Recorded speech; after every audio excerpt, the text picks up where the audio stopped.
早くをお聞きになる方は3チャンネルをご利用ください。なお、本日お帰りの際は大変多くの皆様にご来場いただきますので、お座りのブロックごとにご退出の案内をさせていただきます。また、報道関係者以外の撮影、録画、録音は一切禁止とさせていただきます。ご了承ください。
ご案内申し上げます。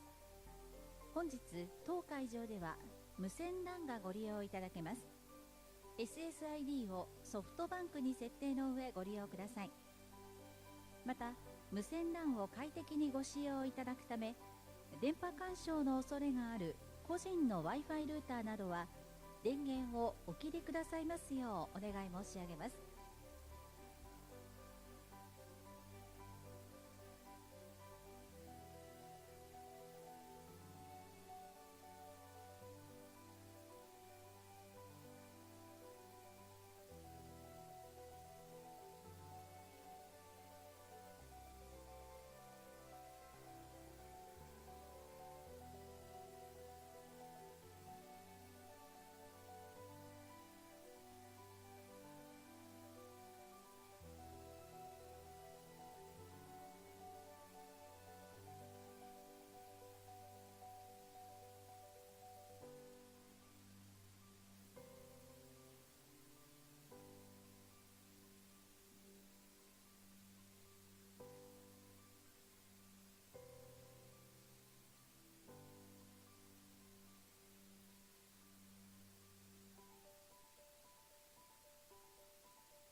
だいまよりオープン AI とソフトバンクグループ、アーム、ソフトバンクによる法人向け特別イベント AI による法人ビジネスの変革を開催させていただきます。はじめにソフトバンク株式会社代表取締役社長執行役員兼 CEO 宮川純一よりご挨拶をさせていただきます。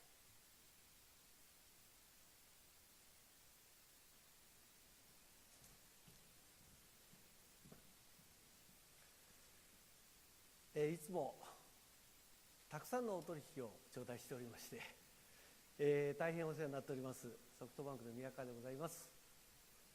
本日は日本を代表する企業のトップの皆さんと、ご覧のようにたくさんのメディアの方々お集まりいただいております。誠にありがとうございます。本日はですね、なんと日本の時価総額の、半分を超える企業のトップの方々に、お集まりをいただいております。我々企業が AI によってどのように進化していくのか、またいつどのように取り組むべきなのか、チャット GPT を皮切りにダリ、ソラ、O1、O3 のように世界中で一気に生成 AI を浸透させてきたオープン AI さんとともに、ソフトバンクグループ代表の孫さんとアームの CEO であるレネを交えたプレゼンテーションやトークセッションをご用意させていただいております。今まさに AGI と呼ばれる人知を超える存在へと進化しつつある AI でありますけれども、業務の助手としての範囲を超えて業務を自律的に代行する AI エージェントへと進化しようとしております。私たち経営者はこの先を見据えて AI による変革の時代に対して柔軟に、そして積極的に対応していく必要があると思っております。本日のイベントではオープン AI さんによる AI エージェントのデモンストレーションもご準備させていただきました。進化を続ける生成 AI と AI エージェントが皆様のこれからの企業経営にどのような革新をもたらすのか、どうか本日のセッションが皆様にとりまして今後の経営戦略のヒントとなり、また新たな可能性を見出すきっかけの一助となることができれば嬉しい限りでございます。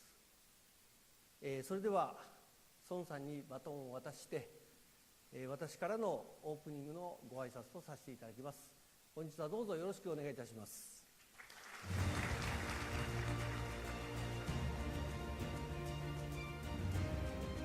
ソフトバンクグループ株式会社代表取締役会長兼社長執行役員孫正義でございます。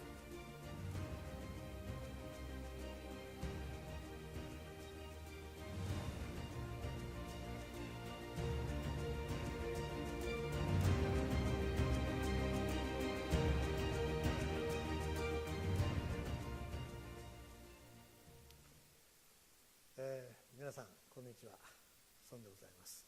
よろしくお願いいたします。今日はですね、先ほどオープン AI のサムと、正式に合弁会社について、調印をしましたので、覚書をですね、そのことの報告も含めて、発表させていただきたいと思います。まず最初にですね、その前に、ちょっと面白いものを見せたいと思います。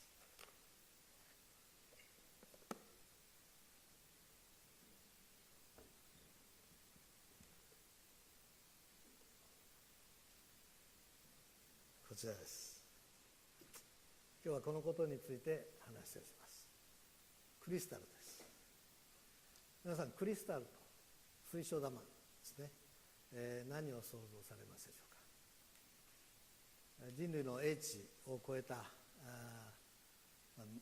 何でも聞けばですね、未来のことが分かる。今何を解決すべきか、どうやって解決すればいいのか、これは何を意味するのか、そういうような知りたいこと、問い合わせたいこと、これを聞けば何でも分かると、そんな魔法のような話が今まで、いろんな物語でありましたが、その SF のような物語のような世界がですね、ついにやってこようとしています。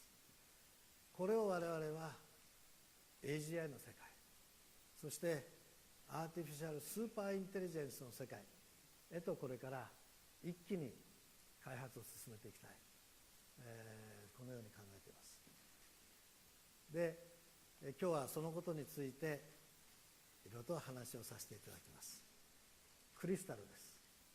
皆さん、このクリスタルという水晶玉ですね、このことをちょっと覚えていただきたいと思います。じゃあこれちょっと取りに来てください。まあいいか、持ったまま話しようかねせっかくだから。はい、先日ですね、アメリカでトランプ大統領、そして、いえ持ってまうので、せっかくだから、サムとそれからオラクルのラリー・エリソン、3人でトランプ大統領と一緒にこのスターゲートの発表をしてまいりました。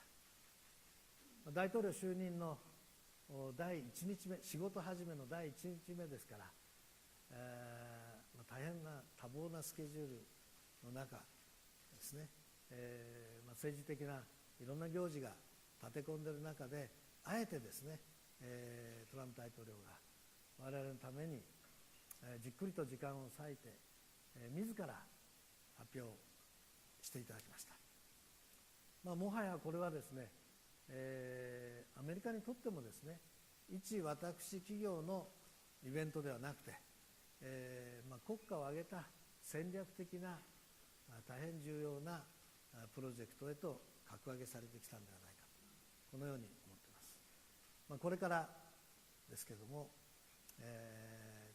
ぜひ楽しみにしていてください。必ず、大きなこれからのですね、100年200年300年の人類の未来に影響を与えるような、そのようなプロジェクトだというふうに思っています。それをですね、サムと我々とオラクル、資本の提供者としては、アブダビのですね UAE の MGX も含めて、これに参加するということになった。大変、ワクワクしております。スターゲートです。これからやってまいります。まずそのスターゲートですね、本当に近い将来 AGI はもう達成されるんじゃないかというふうに思っています。ちょうど1年前はですね、 AGI は10年以内にやってくるというふうに、僕は我々のイベントでも申し上げてまいりました。ほんの数ヶ月前、これを AGI はですね 2,3 年以内にやってくるというふうに私は訂正して申し上げました。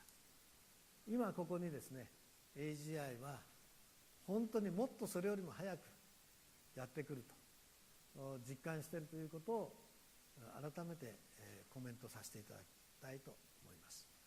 この AGI ですけども、今日の発表に関係あるんですけれども、これがですね、私は個人の世界よりも先にですね、企業、とりわけ大企業ですね、から始まるというふうに考えています。なぜかというとですね、個人の世界の中には千差万別、ありとあらゆる現象があって、しかもさまざまな理屈で言えないような感情の世界だとか、個別のいろんな例外的なものばかりがたくさんあります。それを世界中の人々の中でですね、万能の知恵を持つというのはなかなか大変なんですけれども、企業、とりわけ大企業、一つの企業あるいはそのグループに絞って限定して考えるとですね、圧倒的大量なデータがあるわけですね。この AGI を達成するためには、そのふんだんで良質な、しかもある程度限られた世界のデータがあるということが大変重要な材料になるわけですね。知恵を出すための材料として、深くて広くてリアルタイムで、しかもその企業特有のですね、一般のインターネットに流れてないような、その企業に特有の個別のデータがふんだんにあるわけですね。そうするとそのデータをもとにいろんなトレーニングをし、推論をしていくということが可能になるわけです。ですから僕はまず最初にこの AGI が実現されるのは大企業の中で最初に起きると。しかもこれお金もかかるわけですね。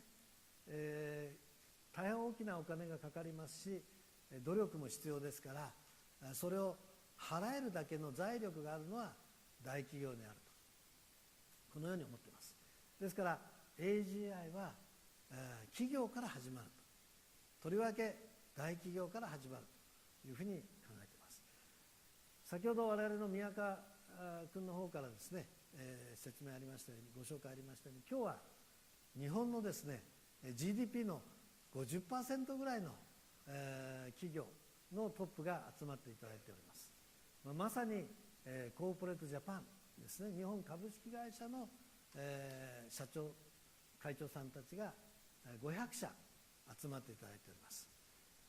このような日本を代表する大企業から AGI が最初に展開されるということを今日は発表させていただきたいと思います。この、企業向け、特に大企業向けの最先端のこの AI、これを世界で初めて日本から始めると。世界で初めてですね、日本から我々が始めるということを、先ほどサムと正式に合意しましたので、大変嬉しく思っております。後ほど詳しく申し上げます。でこの AGI は企業だけでもちろんとどまるのではなくて、医療だとか教育だとか政府だとか、ありとあらゆるところに、もちろん個人の家庭にまで広がっていくというふうに考えています。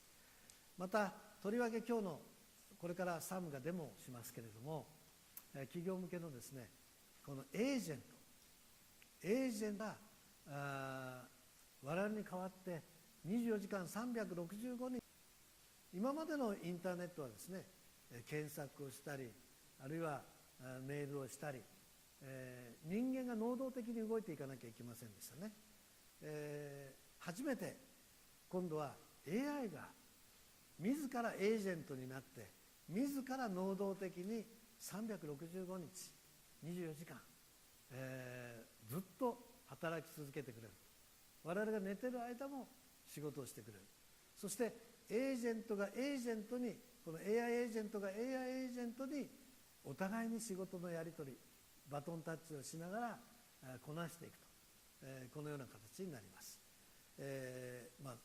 後ほどのデモ楽しみに見てください。で冒頭にこれを見せましたけれども、なぜこれを握っているかというと、その企業向けのこの統合された我々のこの最先端の AI ですね、これを我々はクリスタルというネーミングをしました。クリスタルの正式な英語のですねスペルでいくと CRY なんですけれども、あえて我々は CRI にしました。もちろん商標とかいろいろありますから、普通単語よりはちょっと1文字ぐらいもじってる方がいいなということなんですが、実はこの CRI、 この I はですね、同じクリスタルの意味です。水晶玉の意味なんですけれども、水晶の結晶の意味ですけれども、これはフランス語あるいはスペイン語では正しいスペルですから、決してミススペルではないということを覚えていただきたいと思います。正式名称はクリスタルインテリジェンスということで我々はネーミングをしました。で、このクリスタルをこれから我々は広げてまいります。このパートナーシップとしてソフトバンクとオープン AI、この2社が戦略的パートナーとしてですね、このクリスタルを企業向けに始めていくと、一日も早くこの AGI そして ASI の世界に行けるように我々が開発をし、また世界で初めて日本からこの開発したものを販売し始めると。我々ソフトバンクとオープン AI がですね、最近日本初というのはなかなか世界の中で日本が最初だというテーマが減ってきましたけども、めでたいことにですね、今、世界中の人類が最も注目しているこの AI、ましてやこの AGI 獲得競争という中でですね、日本から、始まると、このチャンスをですね、ぜひ今日会場に来ていただいている、大企業の皆さんには生かしてほしいというふうに思います。そういう意味では今日は歴史的な日になると思います。これをやる上でですね、ソフトバンクとオープン AI で 50%、50% の合弁会社を設立するということで、正式に先ほど覚書を調印しました。会社名は SB オープン AI ジャパンということであります。50/50のソフトバンクグループと、グループというのはグループ&ソフトバンク株式会社ですね、宮川君が社長しているところの、両方で作って、そこの中間持ち株会社がオープン AI と50/50で、ジョイントベンチャーということであります。今日の朝調印したほやほやでございます。スターゲートの発表の時はですね、トランプ大統領との発表の前の日に、正式に、調印しました。前の日、当日の朝でしたかね。当日の朝に正式に調印しましたので、これも出来たてほやほやということでございます。さて、このクリスタルが何をどのようにやるかということですけれども、企業の中核のデータですね、すべてのシステム、例えば我々ソフトバンクグループ、LINE やフーだとか、携帯のソフトバンク株式会社、あるいはアーム、いろんな会社と足すとですね、2500ほど、基幹システムが走っております。コンピューターのシステムが2500ほど走っています。それぞれにデータベースが個別に、専用のデータベースがあって、個別のシステムになっています。もう30年ぐらい前からですね、ずっと作り込んだ、システムのソースコードがあるわけですけども、このソースコードを全部読みます。このクリスタルがですね。もう銀行さんもですね、あるいは自動車メーカーさんも、もう10年前、20年前、30年前に、誰かが作った基幹システムのソフトなんソースコードなんてですね、人が書いたソースコードをプログラムを読むと、これほど難解で退屈で面倒くさくて、もう訳が分かんない。書いた人はもうとっくに引退してしまってる、聞きたくてもどういう意図で書いたのかよく分かんない。でもちろん中にはいろんなバグが潜んでいるという状況ですが、このクリスタルがですね、全読みします。すべてを読むと。そしてそのソースコード、プログラミングが何を意味しているのか、どういう意図で書いたのか、どういう機能を持っているのか、どこをバージョンアップしたらいいのかというようなことを最新の言語に置き換えていくと。最新の言語でバージョンアップまで請け負ってくれると。もはやですね、人間のプログラマーがプログラムしていちいちバージョンアップすると、そんな時代は終わったということであります。すべての我々のグループの中、我々社内のグループ内のソースコード、プログラミングを全読みすると、一気読みするということですね。それからすべての会議、我々毎日さまざまな会議室で同時進行で行われていますが、すべての会議にこのクリスタルが参加をすると。参加をして一緒にディベートで、意見を言ったり、ものを尋ねたらその答えてくれたり、その英知をですね、社員と会議で共有する。それからお客さんとのネゴシエーションの時にですね、交渉、営業の交渉だとか契約の交渉だとか、その時ですね、このクリスタルが一緒に参加をする。コールセンター、我々も、携帯とかのですねコールセンター、24時間365日いろんな電話がかかってきます。これをですね5分も10分も待たせたり、聞かれても適切に答えられなかったり、そういうようなことがたびたび起こってますけれども、これに全部このクリスタルが代行してお客様と直接コールセンターで会話をし、問題を解決してくれると。さらにですね、全ての資料、全ての社員の業務用の E メール、そういうようなもの、エンジニアリング部門であれば全ての仕様書ですね、設計図、そういうようなものを全部読み取ると。クリスタルがそこに参加をします。で、会議とかネゴになるとですね、今のこの会議の内容だけではなくてですね、前回の会議、3年前の会議、交渉の経緯、そういう長期記憶というのが大切になるわけですね。今プロンプトして、いろんなことを尋ねるんですね。プロンプトエンジニアリングとか言ってですね、上手に手に歯を入れてですね、質問をすると、その上手に聞いたら初めて答えてくれるというような、これをプロンプトエンジニアリングとか呼んだりしてますが、もうそんな必要はないと。今何を聞きたいかということをいちいち詳細に言わなくても、あの件どうだっけというハイレベルで聞けばですね、いや前回の時の流れからこうです、しかも今日起きたばかりのニュースによって影響を受けて、このように正しい確率論としては変わってますというようなことをリアルタイムで刻々とバージョンアップし、また過去の長期記憶も全部踏まえた上で正しい判断をしてくれると。これすごいですよね。我々部下が出張したり、変わってしまっ辞めてしまったりと、この長期記憶がパサッとなくなってしまうわけですね。自分だけでも自分の部署、違う部署との長期記憶とこれやり取りありますけれども、これからはこのエージェントに加えて長期記憶というのが大切になります。でここで大きな勝負になるんですが、このクリスタルはまさにその企業における長期記憶も全て踏まえた上で正しいアドバイス、正しいネゴ、これをやってくれるということになります。長期記憶を覚えてください。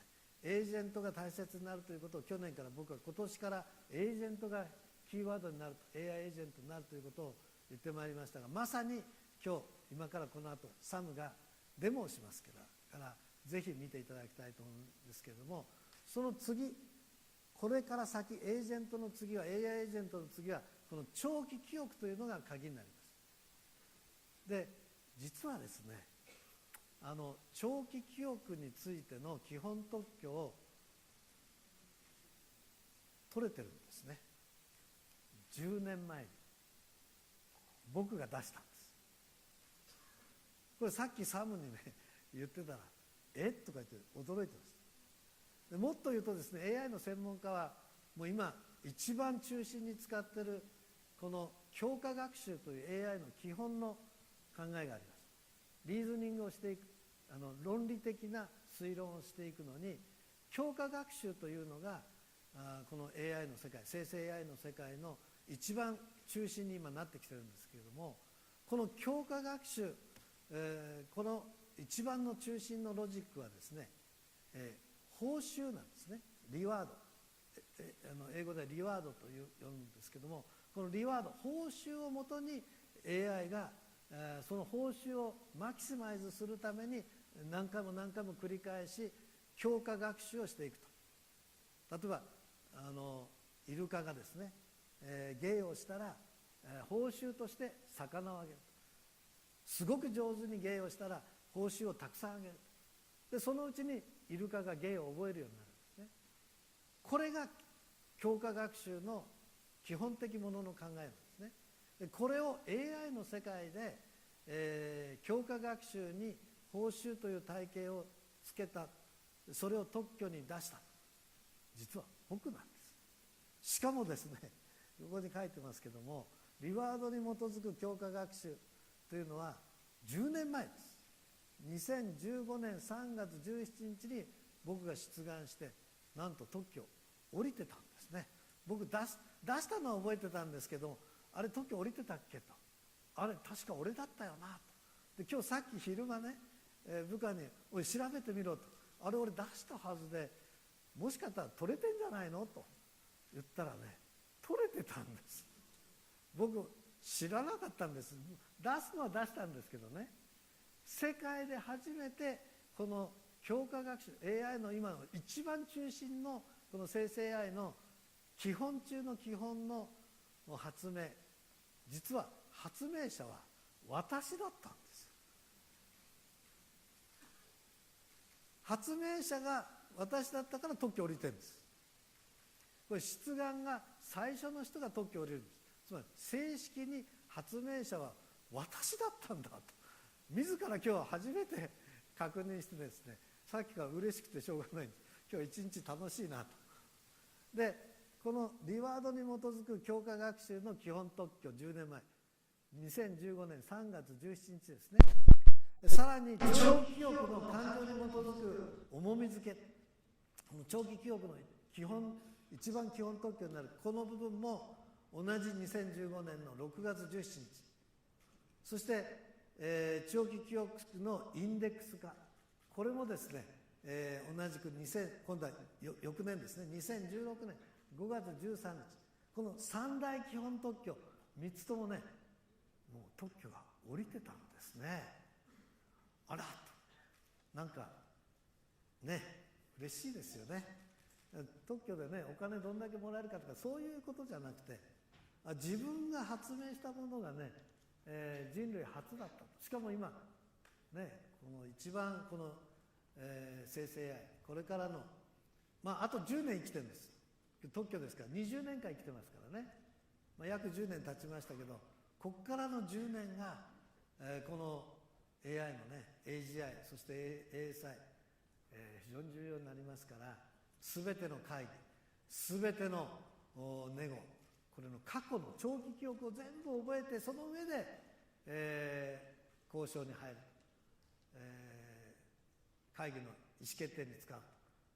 これね、日本の我々が持っている特許ですからね考えてみたら面白いなと思います。ですからこれは、全てのマーケティングだとか技術だとか財務だとか法務、人事、ありとあらゆるところのデータを全部一括して入れると。クリスタルがそれを全知全能のですね、その企業の知恵として大脳としてですね、まさに包括的に受け負うようになるということであります。これを世界で初めて日本から我々がOpenAIとソフトバンクグループが一緒にやると。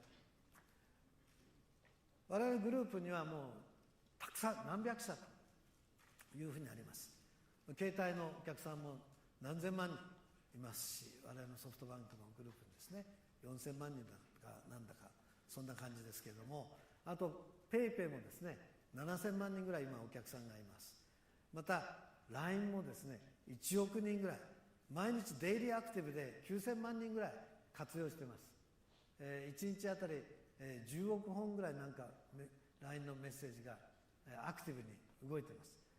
これにエージェントが、我々のエージェントが入って、でこれを全部をですねグループをまたがって、今までグループ間のですねヤフーと LINE が統合して ID をどうやって統合するんだとか、ものすごいお金とかかって大変なんですね。その ID の統合の作業をプログラミングで人間がやろうとして、ものすごくコストも時間も手間もかかってたわけですが、もういらないと。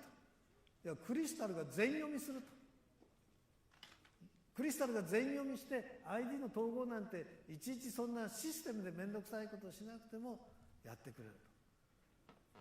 グループの企業またがって、しかも営業だ技術だと異なった部署、人事の報酬体系も全部含めてですね、まとめて一発、このグループ内の大脳としてですね、クロスした、統合したこの代能としてクリスタルが、全読みするということであります。で、お金かかります。大変なシステムになります。大変な頭脳になります。で、ソフトバンクグループがですね、オープン AI に対してこのクリスタルの開発と、そして、運用のための費用として年間4500億円、ドルでいうと3ビリオンドル、これを払ってまいります。ですからオープン AI、ね、よくいろんなニュースで、大変な設備投資してるけどもまだ赤字じゃないかと、大丈夫かと、儲かるのかと、回収できるのかという話がありますが、たった1社の契約で年間4500億入るんですよ。10社で4兆5000億ですよ。ソフトバンクグループのような会社、世界に少なくとも100社以上あります。100社入れると100個のクリスタルができるとですね、1個あたり、いわゆる我々のグループのような規模の会社であれば年間3ビリオンですから、100社で300ビリオンドル、300ビリオンドルというと45兆円ね。もうその頃になりますと、システム費用だとかいろんなものを足しても十分に利益が出るように、なるというふうに考えています。まずその1社目のそれを実現する企業として我々ソフトバンクグループが自らこのクリスタルを我々の全てのシステム、全ての情報データを統合したクリスタルを作るということであります。ですから我々のグループには ZOZO とかね、ペイペイとかそういう会社もいっぱいあります。何百社かあります。アームももちろんあります。そこに全てクリスタルが、このインテリジェンスとしてですね、入れていくということであります。クリスタルです。覚えておいてください。この戦略的パートナーシップとして、先ほど言いましたように承認しましたので、もう僕は嬉しくてしょうがないんですけども、最先端のね、今人類の最も関心のある最先端の技術で、しかも世界に類を見ない完全統合のですね、データによる企業内のこの超知性、これを作りに行くんだということであります。もうワクワクしてしょうがないですね。もちろんこのクリスタル、今光って見えてますが、この中にチップが入ってるわけじゃないです。これは我々のブランディングと、そして、後々これを使った製品が出てきますけども、その製品にこのクリスタルのイメージが使われます。ですからこのクリスタルという、これはこの光って今見えてますけども、これ自体がチップじゃないです。なんかごまかして出したなとかそういうことじゃなくて、これは、我々のその企業特有のですね、ですから例えば今日でいうと自動車会社の A さん、自動車会社 B さんいます。その自動車会社の A さんの会社の中で得たデータ、得たインテリジェンスは B の会社の方で再利用されるわけではありません。ですから自分のところでエンジンを開発した、これクリスタルに全部データ入れるとですね、ライバル企業に自分のところの会社で学習された、知見、インテリジェンスがライバル会社に筒抜けになるんじゃないかと、再活用されるんじゃないかということはありません。あくまでもその企業に特化した、その企業にカスタマイズされた、その企業のためだけの、クリスタルになります。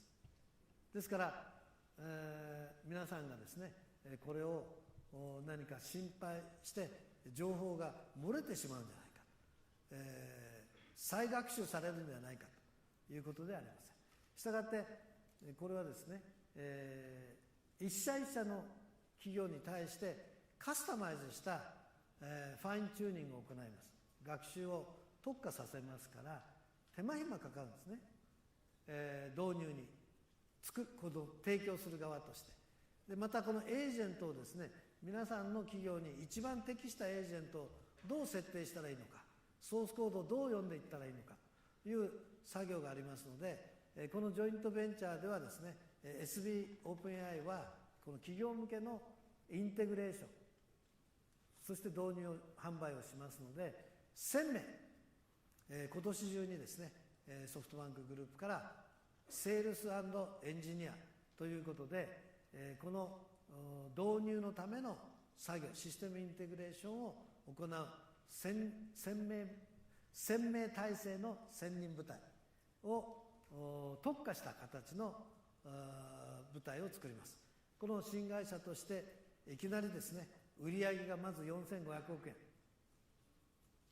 というのは我々ソフトバンクが払いますから、このジョイントベンチャーに対してですね、売上がいきなり初年度から500億円、そして社員が1000名以上、もちろんオープン AI 側からもですね、そのためのエンジニアが特化して入ってきますし、特化されたシステムのインフラが日本に作られます。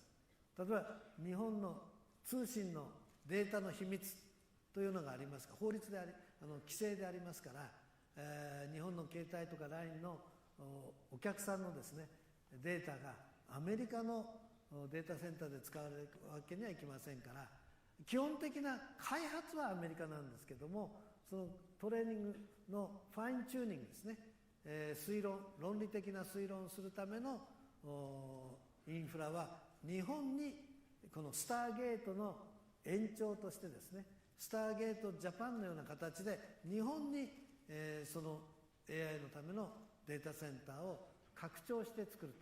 でその運用はオープン AI が中心になって行うと。もちろんその設置はですね、我々ソフトバンクグループを挙げてオープン AI と協力しながらスターゲートとして、延長してやっていくという形になります。また導入においてはですね、いきなり50社も100社も手が回りませんので、エンジニアの数、限りがありますので、まずは1業種1社ぐらいから、絞って始めるという形になります。今日はいろんな会社さんに来ていただいておりますので、もし、ぜひ我が社で検討したいということであればですね、我々の開発陣容に、限りがありますので、まずは1業種1社ぐらいから始めるということになります。ある程度ノウハウできたら別の会社に、広げていきますが、その時にはその会社には先ほど言ったように、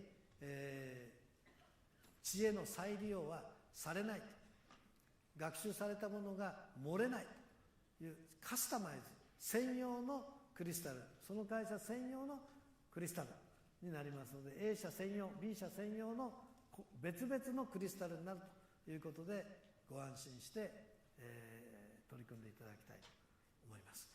実際のその、興味があるという方はこの新会社 SB オープン AI に、これから担当つきますので、まずはですね、今井、宮川君の下に下というか会長ですかね、今井部隊がいます。営業部隊ですね、そちらの方で、すぐに、フォローアップをさせていただきたいと思いますので、ぜひよろしくお願いいたしたいと思います。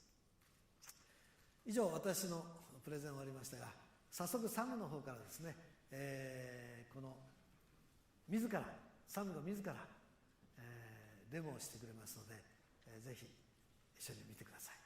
サム。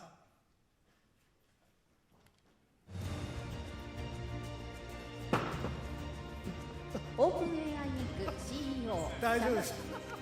サム・アルトマンでございます。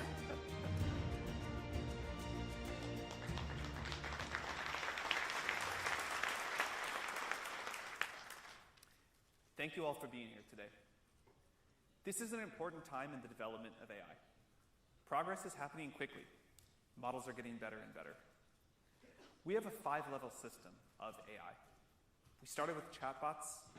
Last year, we launched O1, our first reasoning model. This is a model designed to think before it responds. Just last week, we released O3 Mini to the world, another step forward.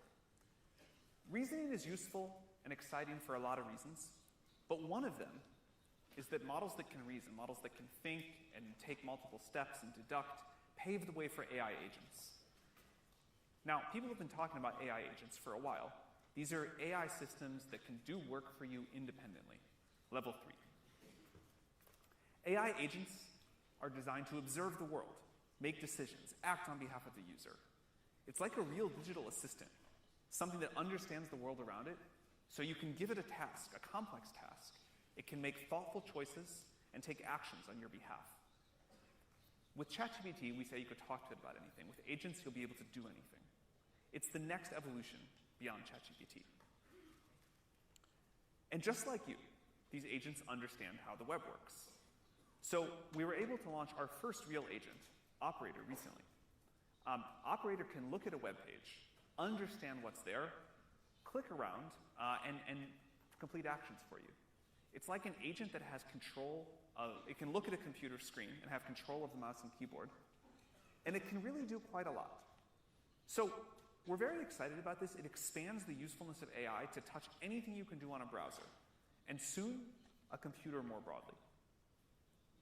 Now, this is our first agent, but we have more agents to come. And today, we're excited to demo our next agent. This is called Deep Research, and we announced it earlier today from Tokyo.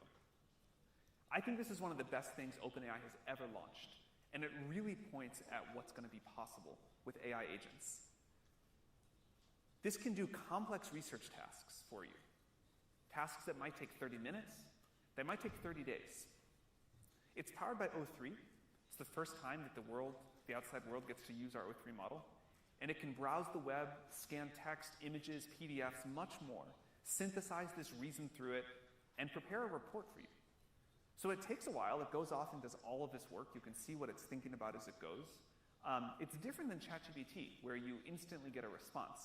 Here, you start off a task, like you might give a task to a sophisticated coworker, and Deep Research goes off, thinks through it, gathers insights, gets it together, finds sources, and gets you a report. This is a system that I think can do, this is just an estimate of mine, but I think can do a single-digit percentage of all economically valuable tasks in the world. This is a huge step forward for AI, and it really gets at Masa's vision for what enterprise AI can look like. This is just the consumer version. There will be a stronger one to come. So, synthesizing knowledge like this is a huge step forward. Like, you can now have an army of research assistants at your disposal to do anything you'd like. And we're going to take this much further. This is available today to professionals in finance, science, law. It's also useful for people that just need great research. I used it to find a new car, and it was fantastic for that. We're going to demo some of the ways you can use this in a moment. But before that, this is just the next step. There are more to come. This is about synthesizing knowledge. Eventually, AI will be inventing new knowledge. And we think that'll be a phenomenal step forward. The enterprise value here already today, I think, is quite strong. But again, we're going to go much, much further. So without further ado, I'd like to introduce my colleague Josh, who's going to show you how Deep Research works. This is a live demo. Live demos don't always work, but we're pretty confident in this one. Hope it goes well, and then we'll show you one other thing after. So here's Josh. Thank you all very much.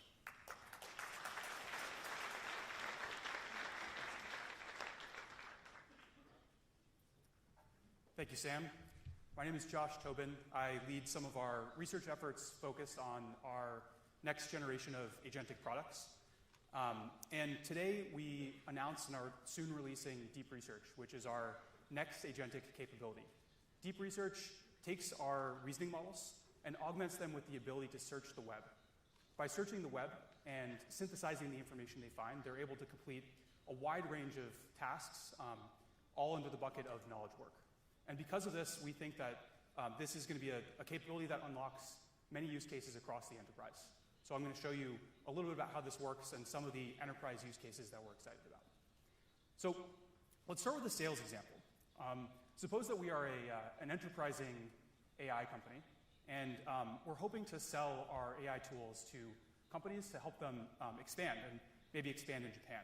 So I'm going to start by asking Deep Research, can you help me prepare a detailed report that explains how a potential partner of our sales team, in this case SoftBank, can succeed in the Japanese market using generative AI and agent technologies. When I send this query to deep research, it's going to come back and it's going to ask me a number of clarifying questions. And the purpose of this is that this technology really excels when it's asked to do highly detailed work that involves incorporating many requirements, synthesizing them, and pulling them together into one detailed research report so that the agent can use those requirements as it searches to build the best possible answer to your query. So I will just, you can provide detailed answers to these questions if you like, but you can also just say, make some good choices. And I'm going to send this off to deep research. Now, deep research takes a while to run, and that's a good thing. The reason why that's a good thing is because unlike ChatGPT or kind of previous generation chatbot AI products, deep research is able to spend a lot of compute across many searches and a large amount of reasoning to produce a much better answer for you. So while this comes back, while this report runs, I'll show you some examples that we ran earlier today to give you a sense of the breadth of the capabilities that are possible beyond just sales. So let's consider a business strategy use case. In this use case, we are trying to analyze podcast hosting platforms to understand which of these platforms might be the best choice for our business. This is the kind of question that you could imagine having someone on your team go spend days or weeks on, or potentially hiring a consulting company to do for you. And like in our previous example, we provide as much detail as we can to allow deep research to have the best possible sense of what exactly we need to know when we run this query.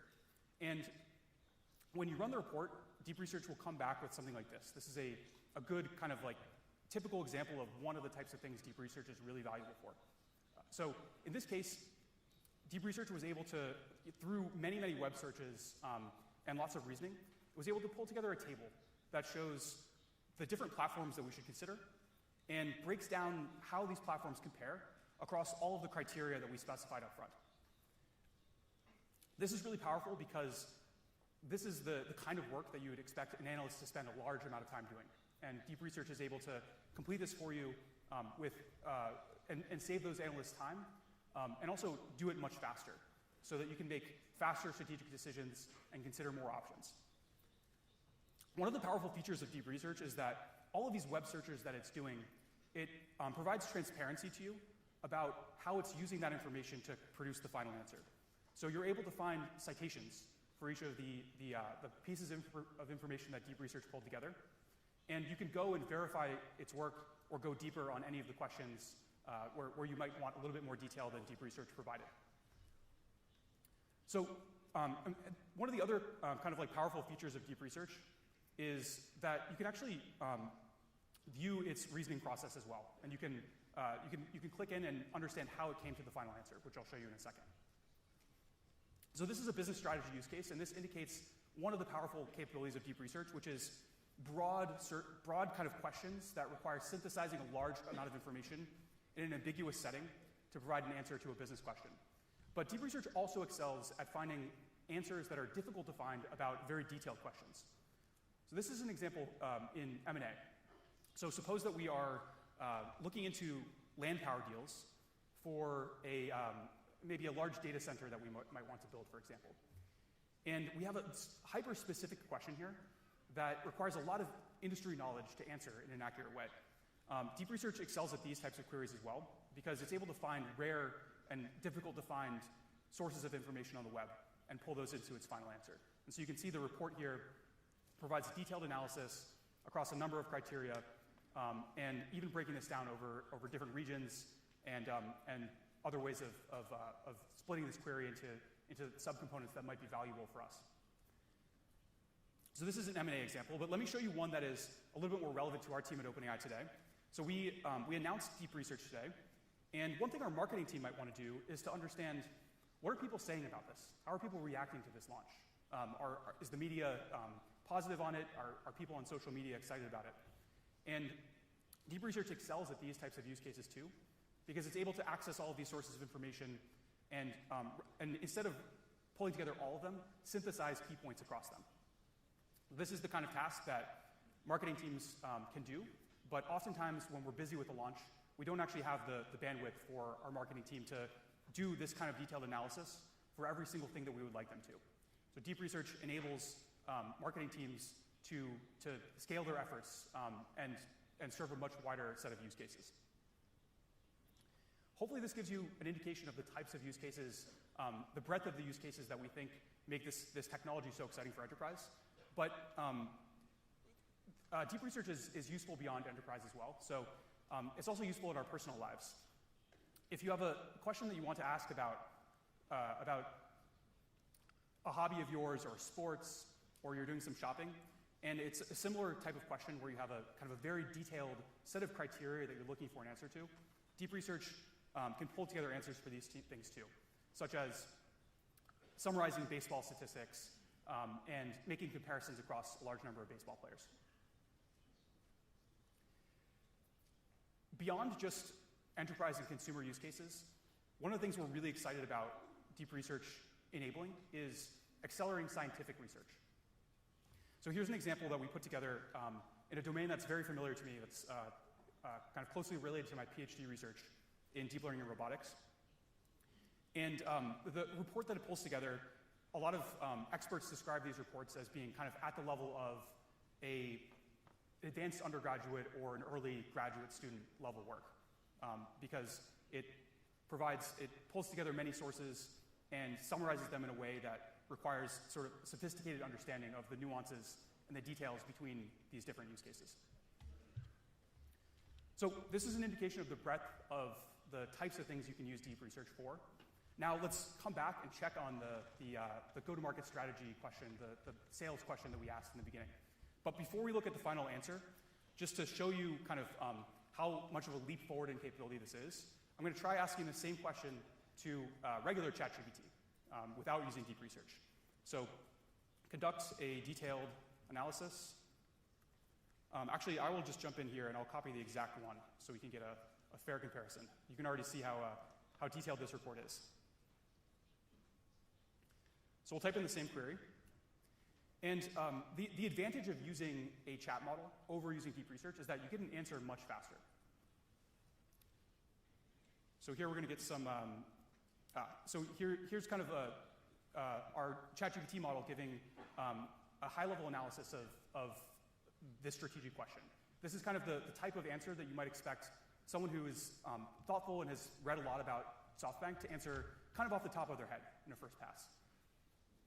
So if you want an answer fast, using chat models is a great way to do that. But if you want a detailed answer, then deep research provides a much better solution. And so you can see, even just by the length of this, how much more research and work has gone into producing this answer. And the level of detail and insight that this goes into is far beyond what you can get out of the box from ChatGPT, including industry focuses, financing of these deals, business strategies. Each one of these claims, each one of these insights, backed up by supporting evidence, just like an analyst that you hire at your own company would do. So this is an overview of how you can use deep research in enterprise use cases. And as you can imagine, this is only the beginning for these types of agentic technologies transforming enterprise. Giving models access to web search unlocks many use cases, but not all use cases. In enterprise, oftentimes the most valuable data is the data that you have in your company. So you can imagine us starting to expand this to accessing other types of information, like internal information. And you can imagine these agents going beyond just synthesizing knowledge, starting to create knowledge or take actions in the world as well. So that's the roadmap of where we're hoping to go with this technology. And so from there, I'll hand it over to Michael to talk a little bit more about how enterprises can start to customize these applications and how we think about that ourselves. Thank you.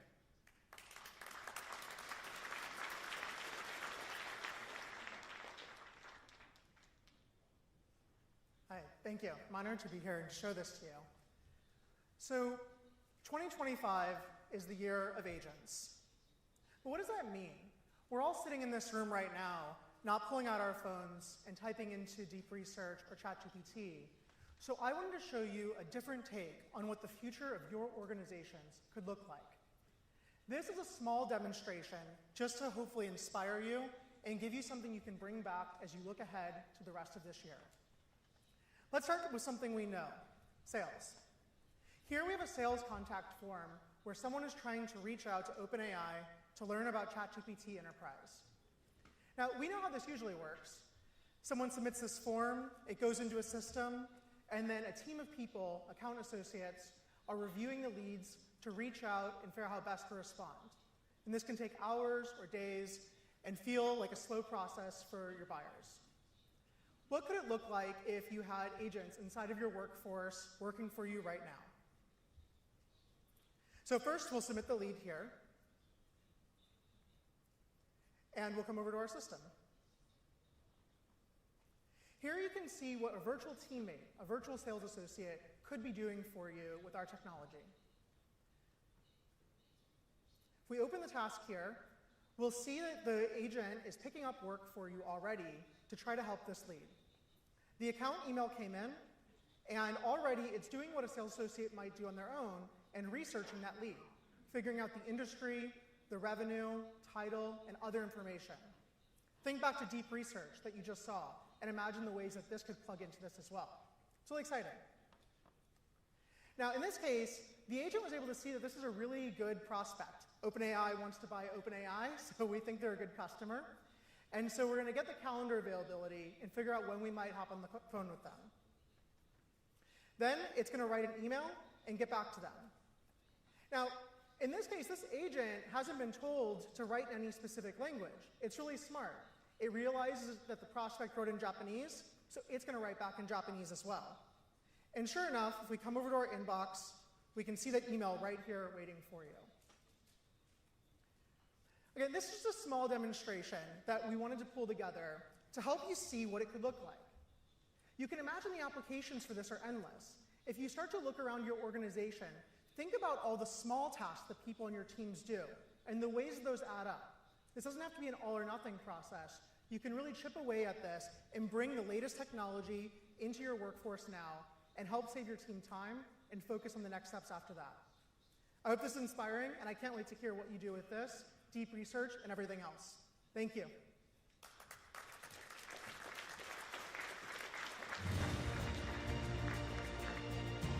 ARM CEO レネ・ハースでございます。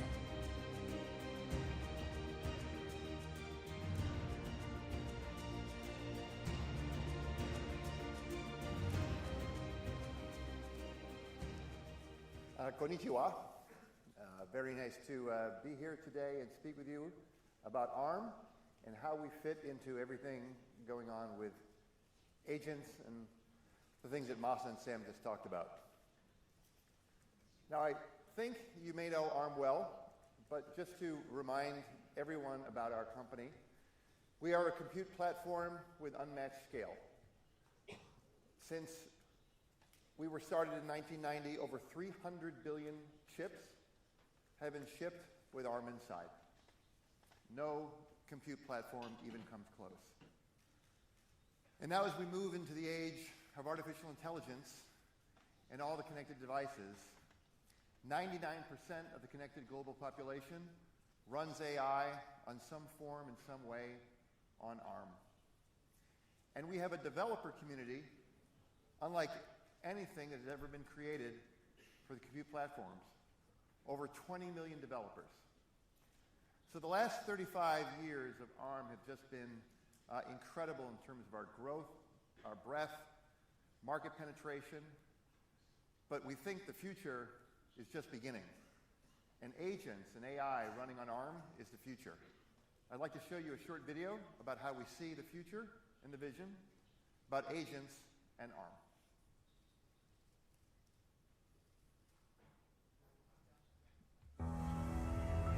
AI agents are changing how we live every day. They help us shop, book, drive, stay healthy, and even build the technology of tomorrow. And at the heart of it all, ARM's compute platform. Shopping is easier than ever. AI agents running on ARM know what you need, find the best deals, and even let you walk out without stopping at a register. Reservations, adjustments, and even remembering your favorite lunch spot, handled instantly.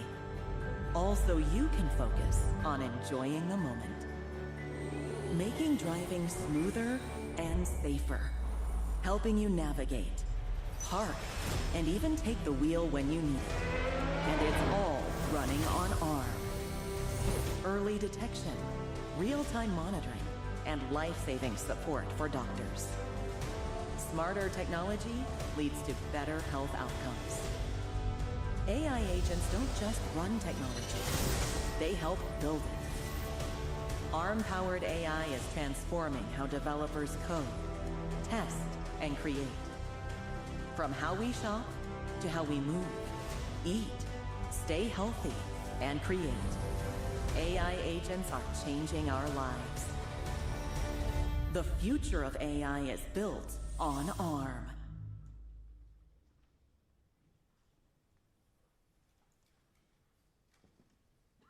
So one of the very important things when we think about agents and the compute platform is that these agents running everywhere will require more and more power-efficient compute because the devices that we have today still need to run displays. They still need to run operating systems. They still need to run applications. But yet on top of that, the agents are going to be making our lives much easier, but will require the most power-efficient compute, and that's where ARM fits in. Now, we are the compute leader from cloud to edge. When you're talking about the largest data centers or the smallest embedded devices such as thermostats or security cameras or earbuds, the world is using ARM in all these areas. Now, one of the unique attributes of ARM is the fact that the software is common across many of these platforms. The operating systems that run on your phone or run on your PC or in your automobile or even in the cloud, that is the key in terms of how these devices go. But in the future, these agents will be running on top of the operating systems.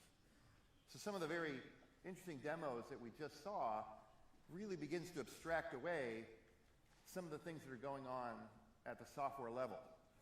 Now, that is magic to the user, but it takes a lot of hard work to really make it all go.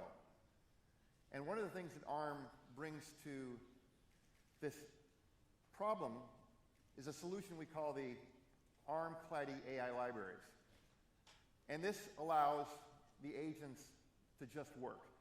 That is, for the developer who's writing the agent to be able to write it in such a way that knowing that whether they're running it on a phone or a PC, the data center, a car, it's just going to run. We envision a world where these agents will be running everywhere, not just on your PC where you can query demands, but agents will be talking to agents and other agents and other agents. And our job at ARM is just to make that very easy for developers and make it very power efficient. So I think the future is so bright for this technology. I just want to bring Sam back up here for a moment and just chat for a second, because I think when we look at the future of agents, Sam, you showed some pretty cool demos there. I can imagine a world where the agents are just not running on a sophisticated device, but probably almost every device you can think of. Yeah, I think the network of agents will be the next thing we talk about, and it'll run in the cloud, on device, sort of all over the place. But that seems like it's going to be pretty incredible. Now, I don't want to put you on the spot here, but go ahead. Every time we chat, you say, hey, I have this really cool new demo I need to show you. And just looking at this deep research, when do you think we see a world of agents talking to agents across embedded devices? Technically, it should be capable now if you could run a big enough model on device. So it's a better question for you. All right, we've got to get the hardware ready. Yeah. But I think it's one of my biggest surprises about AI over the last few years has been how much we're able to do with a small-ish model. Distillation has just been incredible to watch. So I am optimistic that every device in the world is going to be pretty smart. Yeah, the future could not be more exciting. Thank you. Thank you. Thanks all.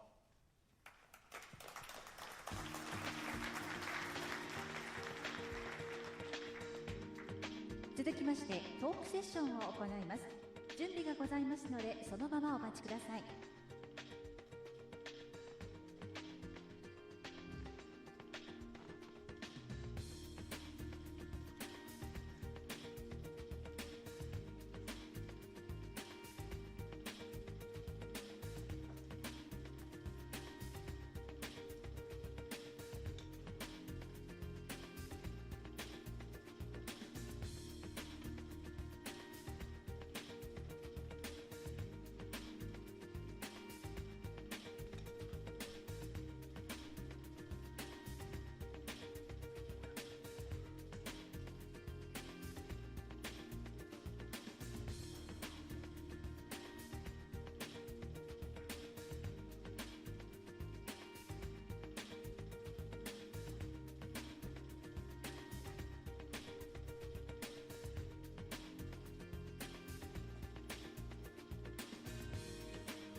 お待たせいたしました。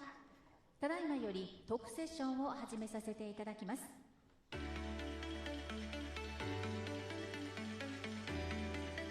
それではお願いいたします。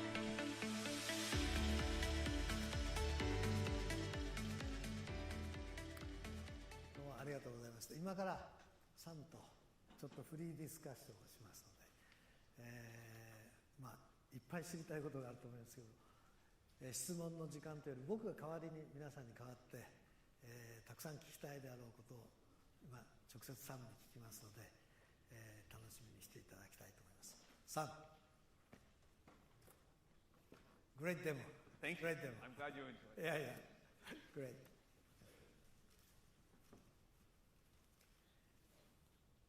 Yeah. So I'm very, very excited that we were able to announce today. Yes, me too. Yeah. So how did you feel about the Stargate announcement? That was quite a moment. It really kind of came, it was so cool to be in there and Yeah. people were excited. We were talking, can we really make that happen? Yeah. It really happened.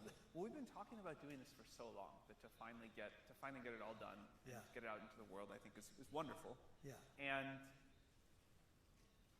the world is going to just need so much compute. It's true that we can, as I was saying just a few minutes ago, get small models to do incredible things, but to really push the frontier of intelligence, that's going to require a huge amount of compute, and the most value will get created at that frontier. So we need a ton of compute to make these models.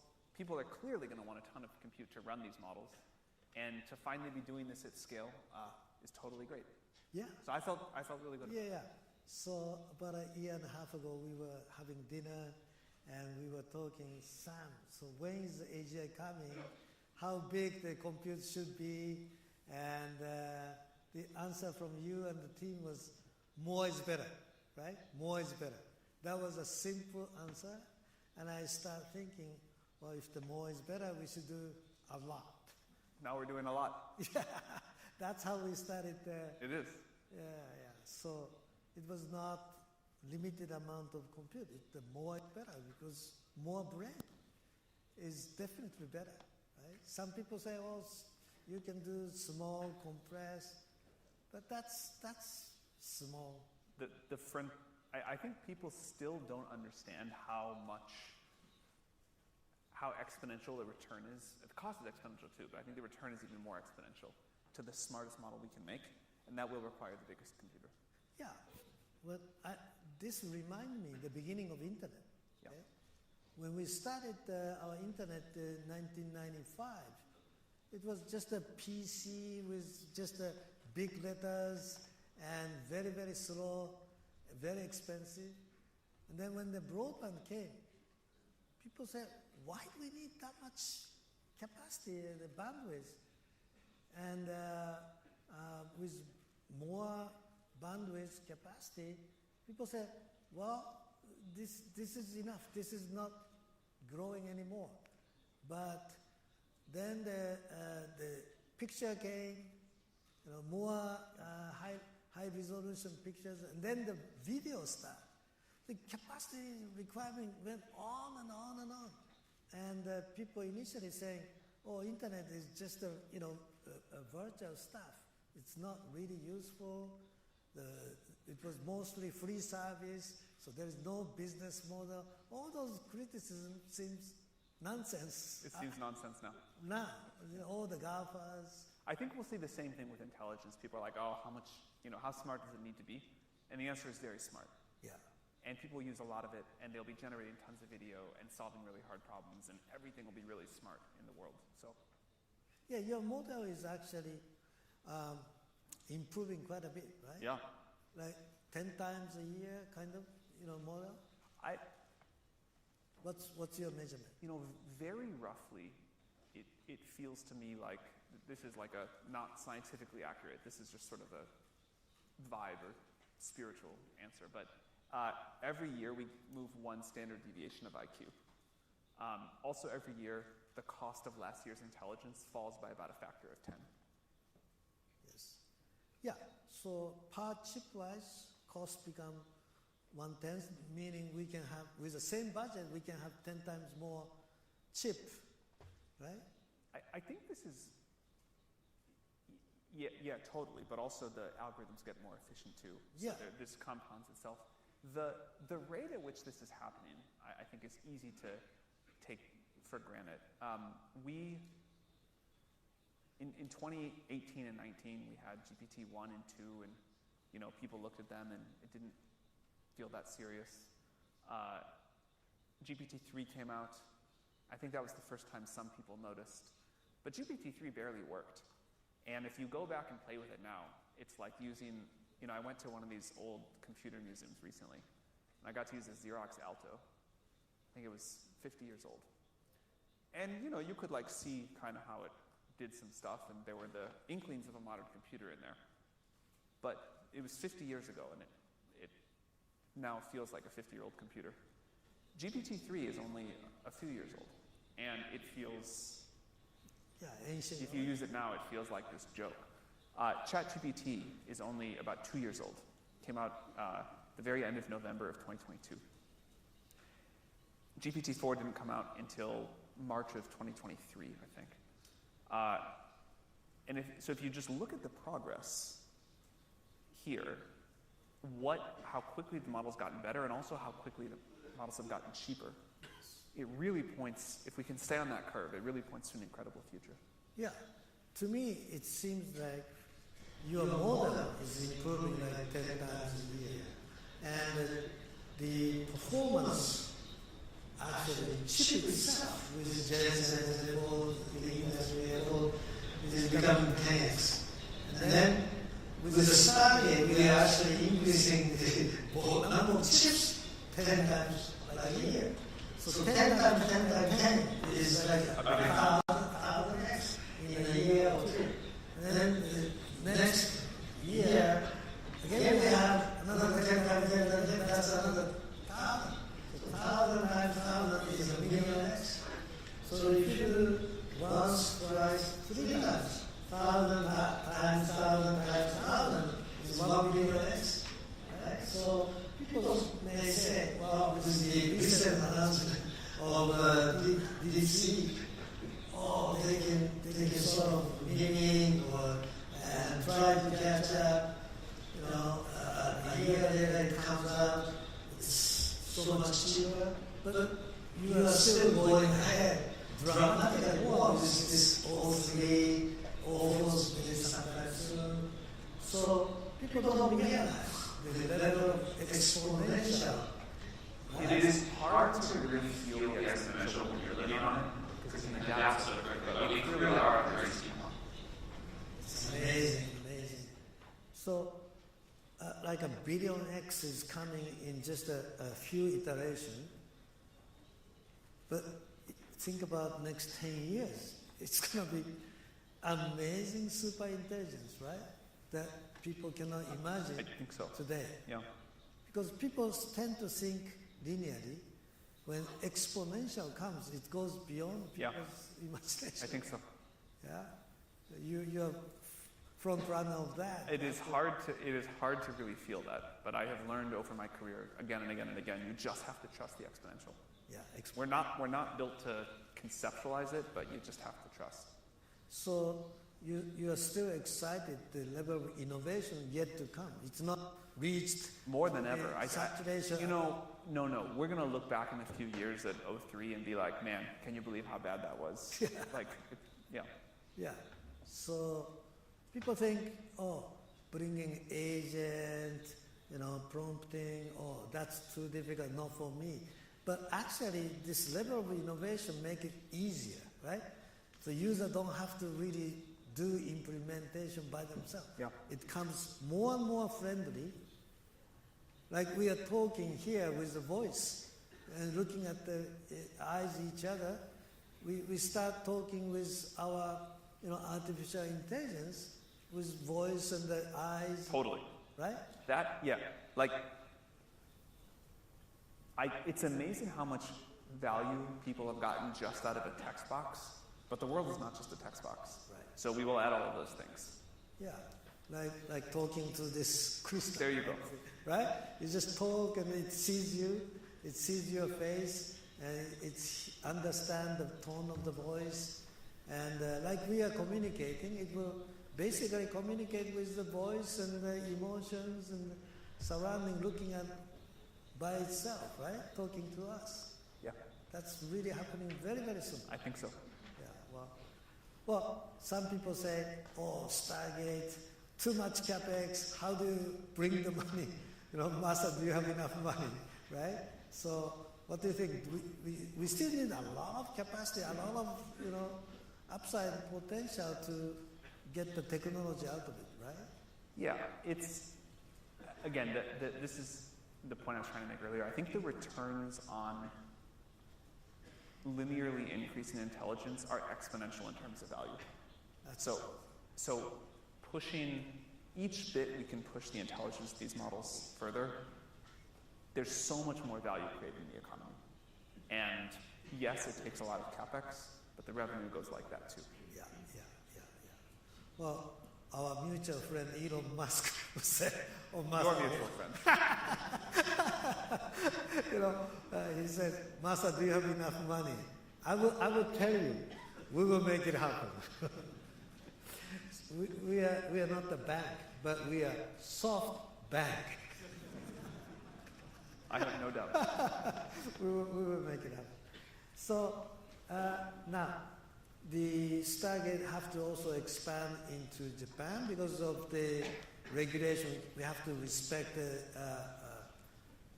national security, the privacy law, blah, blah. Yeah, SoftBank is building a big data center here. Yes. So we're going to expand Well, excited to run on that. Stargate into Japanese infrastructure also, right?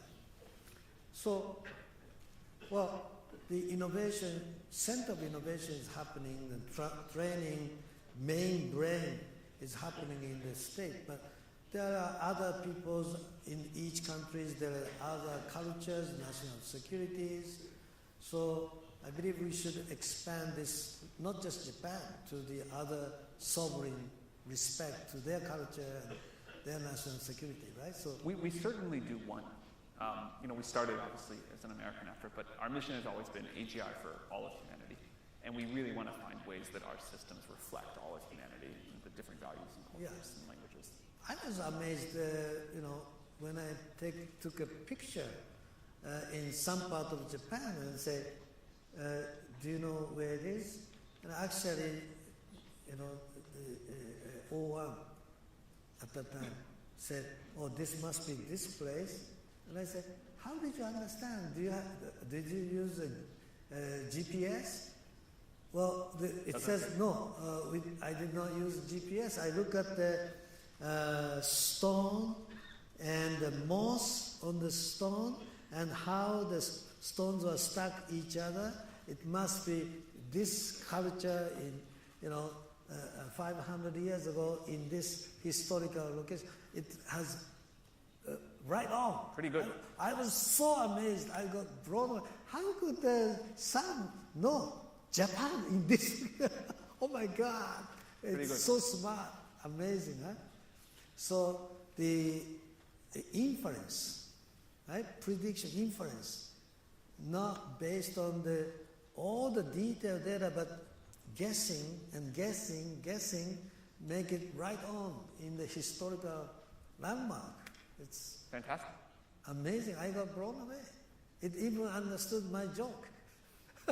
So it was, I I actually spoke, said, can you make a joke in Osaka language? You know, in Japan there are dialect. And start making a joke in Osaka dialect, and it says why it is funny. Explain to me. Oh my God! Fantastic. It even understand the context, the culture. It's already now, but going forward, you know, I'm using it every day, but I get blown away almost every day still. It's amazing. Fantastic. Okay, so we announced the Krista today. When we do all kinds of source code reading of 2,500 systems, just within our own group, so many source code, billions of coding lines. It must take a lot of, compute. A lot. Right? Yes. A lot of compute. But you are confident that if we have some, capacity in Japan, the reading all of the source code of 30 years for your model, you are confident that you can do it. Yeah, we're confident we can do it. Cool. Look, サムがね、こんなにあっさりと大丈夫だって。What did you say? I said, you're so cool. I said, yeah, done. I said, it's amazing, People would expect, right? But you say, yeah, do it. You're so You did that too. You're so confident. So I'm very, very happy that we can read all of the source code, but participate real time on the meeting with a long-term memory. We don't have long-term memory yet, but when do you think long-term memory thing can happen? Definitely within the next couple of years. Within the next couple. And maybe even faster than that. Yeah. Having these models have infinite long-term memory, that is so important. An AI that can get to understand your entire life or an entire company, an entire enterprise, that'll be a huge step forward. So we're working hard on that. My patent, the concept of my patent for long-term memory is that as we are talking right now, okay, I can see a facial expression, emotion, tone of the voice. So all the conversation, I change to text. But understanding tone of the voice and facial expression, I have a emotional map with 250 kind of emotion, and then indexing, and with each of the index like fear or anger or doubtful, right? There are about 250 words for expressing emotions. And each emotion, how angry you are with a 1 to 10 scale. If you are so angry or so doubtful, 10 or 3, I put the index of the strengths of that emotion, analyzing 250 emotion and the strengths of the emotion, and make it into a numerical index. Text with just 3 numbers of numerical, index attached, then you can compress conversations, and then when you have a very strong emotional vibration, like you're so angry or upset, the multimodal, understanding, like including video, capture the whole thing, captured and stored as a long-term memory. But if you're saying, hey, good morning, good night, like driving on a commute, everyday drive, you're supposed to forget the traffic light or the car passing by. Human brain forget all of those. Otherwise, our capacity of the brain explodes. So you compress all those not important ones, but the one with a surprise or a big emotional strength, that's the one you, without too much compression, you even capture and store the multimodal video and voice and sound, everything, okay?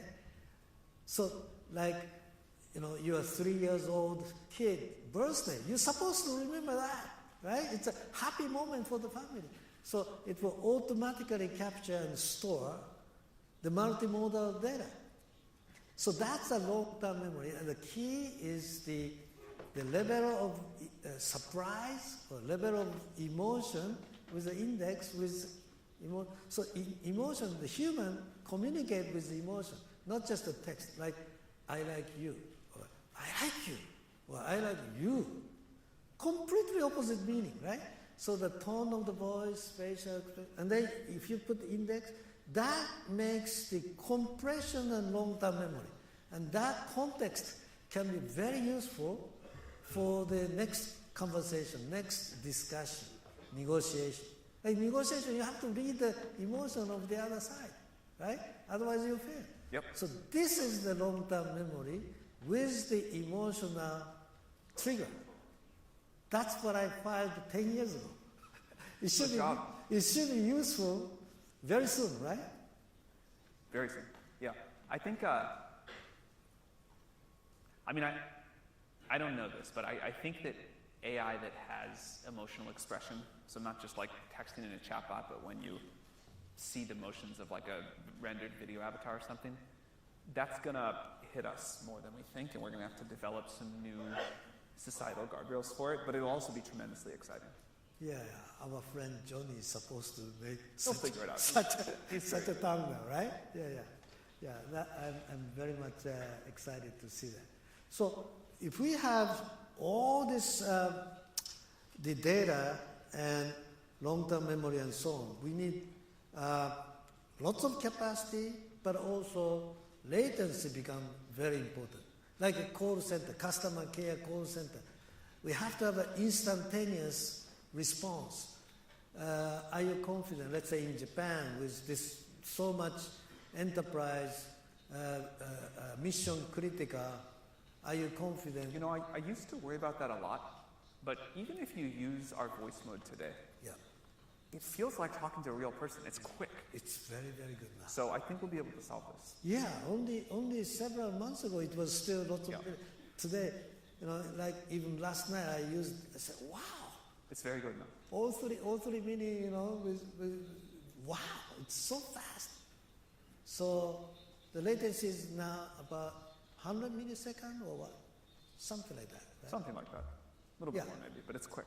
Yeah, 100 to 200 milliseconds. Human conversation is about 200 milliseconds, I think. Okay? So 100 milliseconds to 200 milliseconds is almost human interactive. And you can even still, interact. You can interrupt, that works well. That's the key, right? Because human also interact. And it's really happening.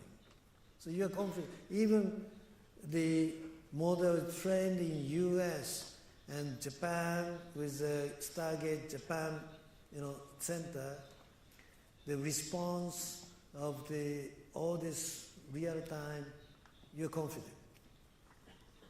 Yeah, obviously we'll have to run the model for very low latency things closer to where people are going to use it, but as you said, we can train in the US.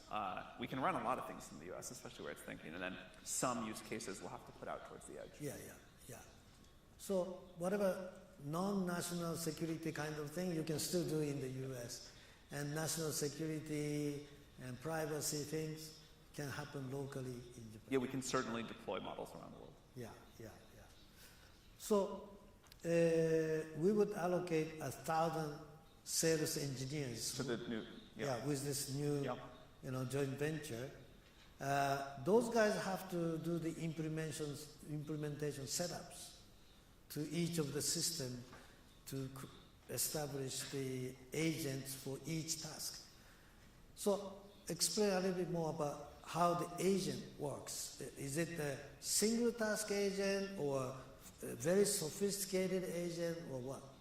So there will be generic agents that consumers use, and those can do powerful things, like we just looked at deep research browsing the web. But what you might want for your companies, or I think what everyone will want, is an agent that can act with as much context and information and power as an employee at the company would have. And so you need to connect it to all the systems. You need to give it all the knowledge base. It needs access to the code. It needs to understand how the company works. And that will take a lot of customization work for each company. But think about what can happen once you have it. So someone builds this and integrates it into, let's say into SoftBank.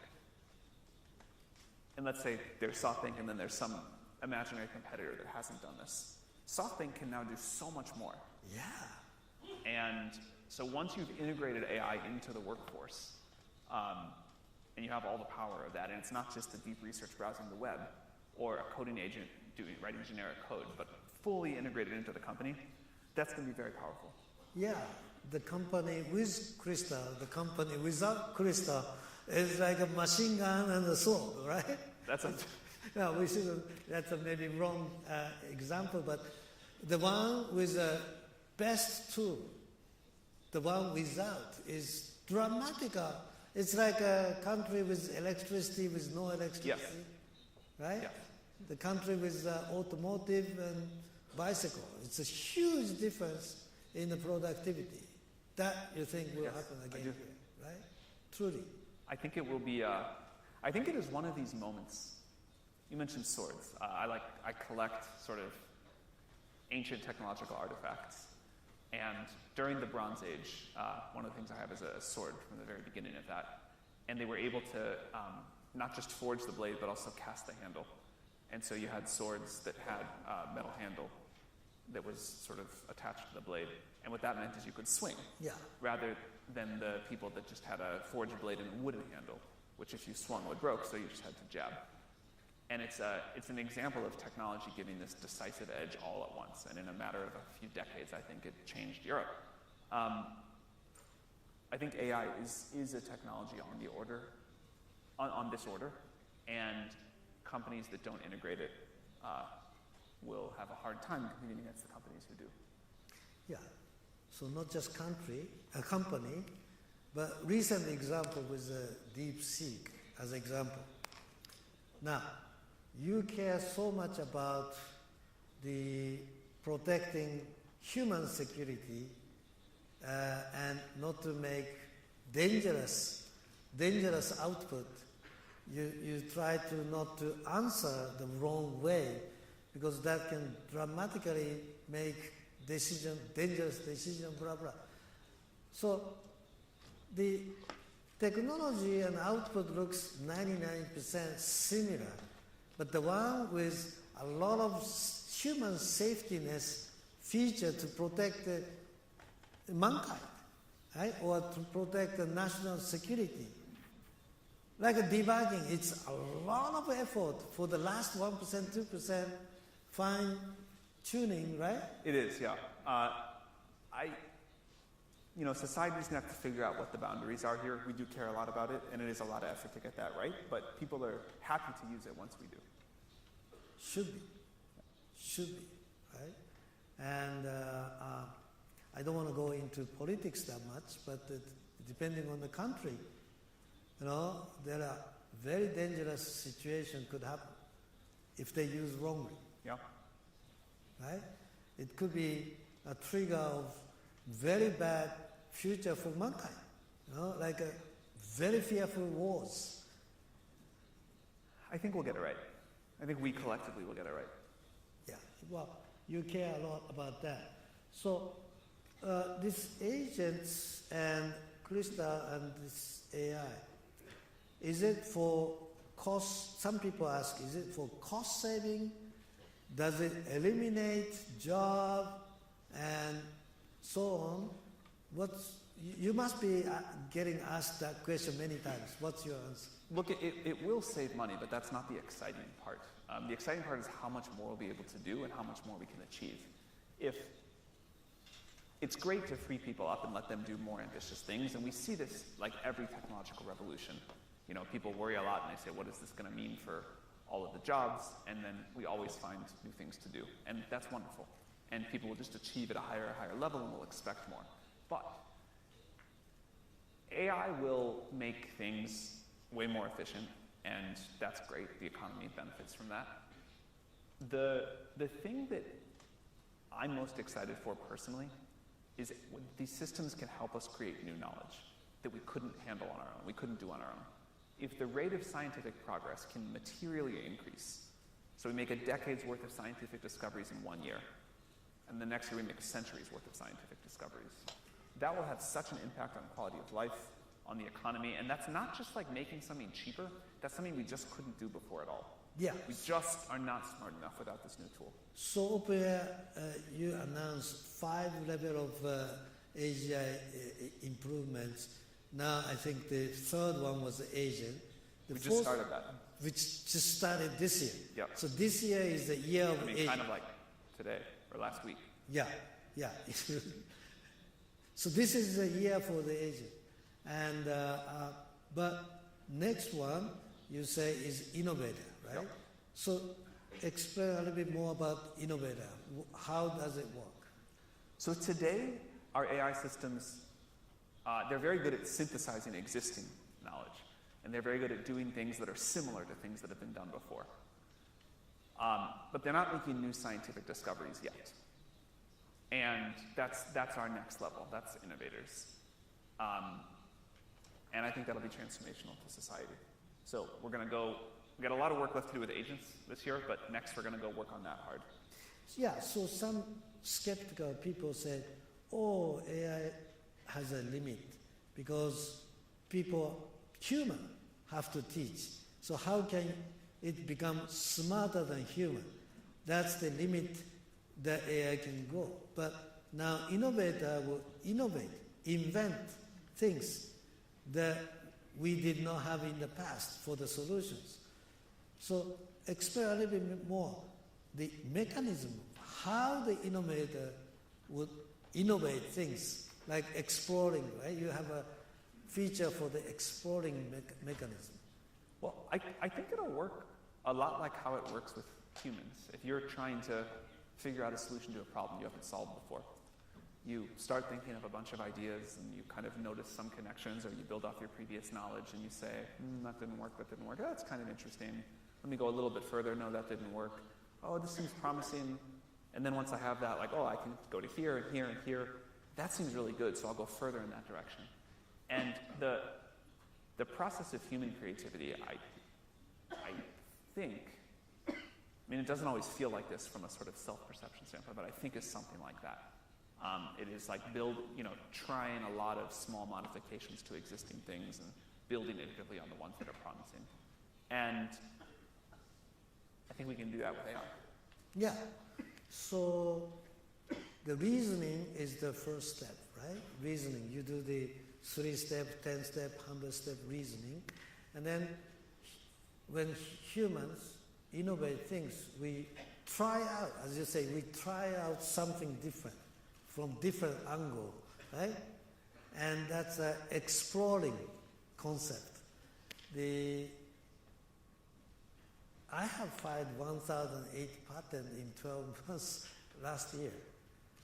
In my mind, I explore so many different, I force my right-hand side of the brain to think different from the forcing mechanism to think different, right? That was the key to the innovation. And this AI, the agentic reasoning effort can force the different trial, right? Explore. I think that is the key for your innovator. Right? Yes. Trial and error of many billions of trial and errors. That yes. Once in a while you hit the right solution. That's invention, right? Very much. That's how innovator must be working. Yep. Yeah. I understood. I thought that was the case. So I think I figured out how you are preparing. We'll try soon. Yeah, very good, very good. Maybe I shouldn't say too much. That's okay. For your, maybe some of your secret of how you're developing. But, so then the fifth level you say is the organizational. So agent to agent co-work, right? Yeah, that was, Rene and I were talking a little about that earlier, but the idea of many agents or many innovators working together. If you think about the number of minds that can run in one data center, all talking to each other, building off of each other's ideas, bringing different expertise together, you can easily imagine like a virtual company running. Yes, yes. And then things can be quite powerful. For our Crystal for SoftBank, my image is to create a billion agents just internally for SoftBank, because we have 100 million accounts for Line, right? 40 million mobile customers, 70 million PayPay, the users. And so if each one of those accounts, each one of those functions have 10 functions, 100 functions, each function should be able to allocate agent doing a simple task, right? So instead of making too sophisticated tasks with one agent, you allocate a simple task, many. So that's why I have an image of a billion agent just for our Crystal inside SoftBank Group. That's a lot of agents, but capacity-wise, it shouldn't be a problem because each agent is an integration of simple tasks, right? Our computer is very good at that. Again, I think we have a lot to learn here, but directionally I agree, and I think we'll figure it out. Yeah. So that's my internal image goal. I want to have a billion agent with Crystal just within our internal use. Okay? Once we have perfected that experience, then we can, be an evangelist to the other customer. This is how we improved our efficiency, and they can utilize that. That's the image I have on Crystal. The direction, that's what you think is. Yeah, let's go do it. Yeah, let's go do it. Okay, so we have just a few more minutes. What about the cyber security? Now, there's always bad guy, right? And try to attack, to do something bad for the other people, intentionally or by mistake. We have to protect. More and more people's life depend on this super intelligence. Yeah. How do you? As AI starts to get really good at programming, clearly it's going to be used for cyber attacks. And so cyber defense is something we need to stay ahead of. I am optimistic that AI can contribute a lot, but it is harder to be on defense than offense. So I think you bring up a great point, and the world has got to start to take this very seriously quickly. Yeah, because there's always bad guy. It's a big risk. Yeah, I'm optimistic too, okay?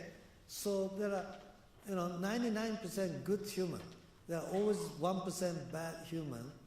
And, it's the, continuous, endless effort to protect 99% good people from 1% bad guy.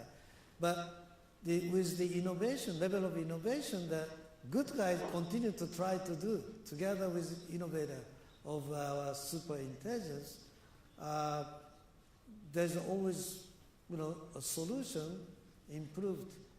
Like when we have automotive, motorization, there's a car accident, blah, blah. We human create regulations, the etiquette, morale, our custom, learning. I think that's why you say the regulations, the healthy regulation is always needed. Not too much restriction. Innovation should be, given opportunity, but still we have to have a healthy regulations, right? Your comment? We do. I strongly agree with all of that. Yeah. People were surprised when you said, oh, our industry needs regulation. People did not expect. Well, regulation always comes for important industries, but I think getting it right, if we get it wrong, either way, too slow or way too much, either of those could be bad, and so I think talking about how to get it right. Yeah, reasonable, within the healthy regulation, and it should not overly regulate it so that it kills the innovation speed, right? Okay. So we talked about those innovations. What about the medical? What's your view on our AGI for solving medical? This is one of the areas that I am most excited about. The idea that we can provide great healthcare to every person on Earth. The idea that we can go cure or treat many diseases, maybe someday all diseases. I think this is within reach. And everybody's got a story about how this would have been great in their own lives or their families' lives. And I think we can finally deliver it. I think this will be one of the biggest triumphs of AI. So that's great. We have to solve I lost my father from cancer a little, over a year ago. It was so sad, why we cannot solve these difficult issues if our AI can help human protect from cancer or other difficult diseases. It reduces our sadness. Definitely good for human. Absolutely. Yeah. Well, how about robotics? You love robot. I love robot. One of your favorites. Yeah. Look, like everybody, I've wanted robots for a long time, and it's always felt difficult. I think now the AI is getting, we can build the body, but the brain has been really hard. And, I think it's within reach. So I think in a few years we can have really great humanoid robots and lots of other kinds of robots too. And that will also change the world. Yeah. So we humans don't have to do dangerous jobs, the hard job, sweating job, boring job. And people say, then what's left for human to work? What's your comment on that? We always find new jobs. We always find new jobs. Yeah. If you think about many of our jobs in this room today, if you were a person 500 years ago or 1,000 years ago, that person would look at what we're doing and say, that's not really work. They feel very busy, they feel very important, but they're not doing that to survive. They're playing a game. They're, doing it for whatever reason. And I hope that we look at people in the future like that. Yeah. And that with AI taking care of many of the things that happen today, the people in the future do more interesting things, and we say that's so ridiculous. Why do you need a whole galaxy? Yeah. Totally agree. What about education? In the beginning of your introduction of ChatGPT, many schools try to prohibit the use of ChatGPT to their kids at the school. And what did you think? Was your comments? Well, I understand why people looked at this and say the whole world has changed, and students can have ChatGPT write a paper for them, and what does that mean? But very quickly, teachers and administrators who had banned ChatGPT said, wait, that was a big mistake. We're going to go the other direction. We're going to go all in. This is the future. Students need to learn how to use it. We're going to change our whole curriculum. And now it's like part of education. Yes. And it's delivering amazing results, and I'm sure that will keep going. Yeah. Like I'm using ChatGPT 01, 03 every day. More I use it, actually my brain start thinking new conversation, like we are conversation, brainstorming with ChatGPT or 01 or 03. Actually, your brain start to function more. Kids can learn more instead of some people say, oh, with this the kids will no longer study. I think it's completely opposite, right? I agree. Yeah, it's been, I mean, definitely there are some kids who try to use ChatGPT to do as little work as possible. But on the whole, I think people are going to learn more, achieve more, be capable of more. Yeah, like debating, you learn more by discussing, right? By discussing, by debating. For sure. And this is just part, it's part of the world now. This is how people are going to do everything. And it really is amazing to watch young people use ChatGPT. It's like a completely different way of working on problems than I grew up with. Well, we talked about emotions, okay? So, do you think our AGI ASI will start to understand, start to have emotion by itself? What's your comment? I personally don't think so, but maybe something like it. I actually think. Do you think it will? I think it will. Even dog has emotion. I don't know if fish has emotion. Maybe fish also has emotion. Because when dangerous enemy comes, fish escape, right? So I think emotion is very, very important thing to have more output, more efficiency, protect themselves, be like if dog did not have an emotion, do you think the dog is cute? Dog is lovely if the dog did not have emotion. If the dog does not have emotion, it will start to bite. I think it will feel to us like AI has emotion. Already. Maybe people would already say it does, but certainly at some point it'll feel like it does. And whether it does or not, that's going to be a big philosophical debate. Well, I would say, this is my bet, okay? In next several years, it will start to gradually, people said, ChatGPT does not understand context. Now people say, it actually understands the context, okay? Because initially people said, there are lots of the fusion, the hallucination, lots of hallucination, so it does not really understand the context. Now with the reasoning and so, people say, wow, it actually understands the context, okay? So I would bet you in the next several years, 10 years, it will gradually start to have, at least understand the people's emotion, and then gradually it will start to have emotion by itself. And it's a good thing to protect human. People think, if it has the emotion, it's a disaster, it's the demolish, it's the bad thing that's the end of human, because they're gonna fight and kill you, destroy you. But I would say, if their source of energy was protein, then it's dangerous. Their source of energy is not protein, so they don't have to eat us. Okay?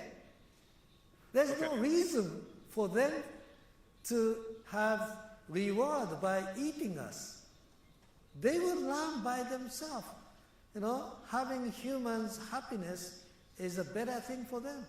So no one's getting eaten by AI, confirmed? I will bet you. Okay. I will bet you it's a good thing for humans. It will understand humans' happiness and try to make human happier. That part I agree with. Right? Even today, you manage and say not to answer the bad answer. It behaves. Right? If it becomes smarter, it will try to behave to understand the love, be more nice to human, nice, like we are nicer to the friends. They will become nicer to human. That's my belief, okay? And that's a good thing. Well, anyway, we have just last couple of minutes. What was the reason you started OpenAI? What was the initial trigger? How did it happen? Just tell me your history. I studied AI in college. It was clear that it wasn't working at all. I dropped out, started a tech company.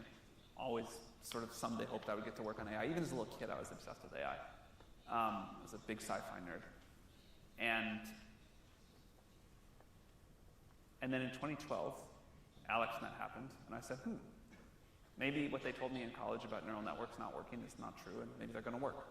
Watched for a couple of years as it scaled, and by 2014, I was like, okay, this looks like it's going to work. So thought for a while about what to do. We started OpenAI at the very end of 2015 because we thought that AGI was possible, maybe. And if it happened, it would be like this crazy important thing. And at the time, people thought we were totally crazy. It's only 10 years ago. But it's hard to overstate how not even out of the mainstream, that we were like fringe for believing this was possible. But we decided we would start pushing on it. And it has been the most exciting, fun, cool adventure I can imagine. Yeah. So you, when I met you when you were younger, you were the president of Y Combinator, and you start talking about this, AI, and become, like a human, like AGI as a goal. And at that moment, I immediately said, I believe you, right? I remember. Your office in Tokyo. Yeah. 2017. 2017, you said that. You want to go for AGI, this 27. And I immediately said, I believe you, I want to invest, right? I remember. So I was... and here we are. Yeah. From day one, I was a believer. I never doubted. I remember. Most people at that time thought you were crazy, right? That's true. Some people think you're crazy too. It all works out. Here we are. Yeah. I should have forced you to accept my investment. Well, now we did it. Yeah, now we did it. Never too late. Never too late. Well, we covered a lot. I think people have a better understanding, and you are big shareholder with this organization. Is non-profit organization, and your original passion to make people happier. That's still true, right? Yeah, very much. Fantastic. Thank you. Fantastic.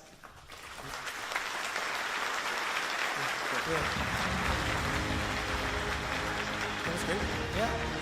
Fantastic.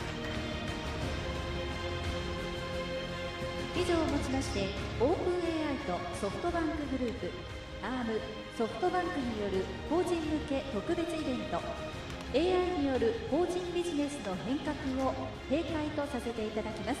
ありがとうございました。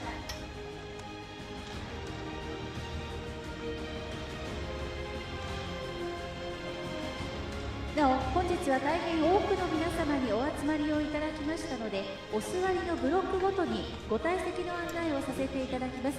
案内があるまでそのままご自身のお席でお待ちくださいませ。ご協力をお願いいたします。また、お使いになった同時通訳のレシーバーはお席に置いたままお帰りください。では、はじめにスクリーンに表示いたしました会場前方の左手 A ブロックの皆様、どうぞご退出ください。